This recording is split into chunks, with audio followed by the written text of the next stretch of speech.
안녕하십니까. 형사전문 변호사 최한결입니다. 제가 요즘 N번방 사태 및 형사범죄와 관련해서 정말 많은 문의를 받고 있는데요. 대부분의 의뢰인분들은 수사기관의 수사가 진행이 되었건 되지 않았건 간에 수사 단계에서 기소유예 처분을 받을 수가 있는지, 그리고 그 기소유예 처분이 전과 기록이 남는지에 대해서 공통적으로 질문들을 하십니다.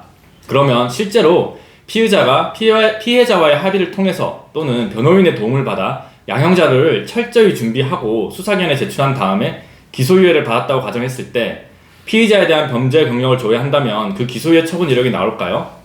맞습니다. 기소유예 처분을 받았다고 할지라도 피의자에 대한 범죄 경력 조회를 하게 되면 기소유예 처분이 조회가 됩니다. 이에 대한 조회 가능 기간은 통상적으로 5년이고요. 5년이 지나게 되면 자동적으로 삭제가 되어 그 이후에는 조회가 되지 않습니다. 기소유예라는 것은 혐의는 인정되지만 담당 검사가 이러저러한 정황을 고려했을 때 한 번 정도는 정상 참작을 해줘서 선처를 해주는 처분인데요. 말 그대로 무혐의 처분이 아니라 혐의가 인정되는 처분이기 때문에 5년 동안은 범죄로 기록이 되어 있는 것입니다. 피의자가 받을 수 있는 처분 중 무혐의 처분 또는 증거 불충분으로 인한 불기소 처분을 제외하고 혐의가 인정되는 상황에서 받을 수 있는 가장 긍정적인 처분이기 때문에 많은 의뢰인들 분들은 이 기소유예를 받기를 정말 원하십니다. 특히 범죄 경력 조회에 대해서 더더욱 민감한 분들이 계십니다.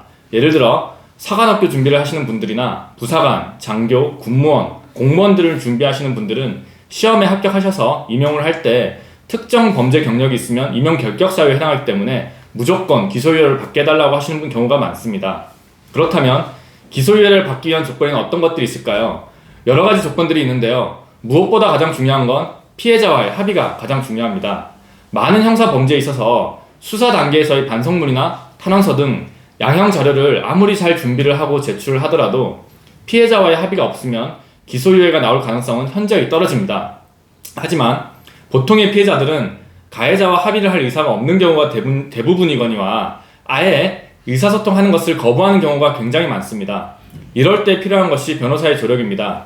피의자 대신 이러한 의사소통을 대리할 수 있는 사람은 법률 대리인인 변호사만 도움을 드릴 수 있는 내용입니다. 보통 피해를 입은 피해자는 가해자와는 이야기를 하지 않으려고 하지만 변호사의 연락은 받고 합의와 관련한 이야기를 나눕니다. 즉, 피해자와의 합의만 있다면 충분히 기소유예를 받을 수 있는 상황인데도 피해자와의 소통이 원활하지가 않다 싶을 때는 지체 없이 변호인을 선임하셔서 조력을 구하시기 바랍니다. 만약 피해자와의 합의가 되지 않았다고 할지라도 실제 피해자의 피해 정도에 대한 법리적인 해석 또는 반성문과 탄원서의 대출 등 수많은 양형 자료를 통해서 기소유예 처분을 이끌어내는 역할을 하는 것이 변호사가 할 일이기 때문에 형사범죄와 관련된 문제를 개인적으로 해결하려고 하시는 것보다는 변호사의 법률적 도움을 받으시는 것이 현명한 판단입니다.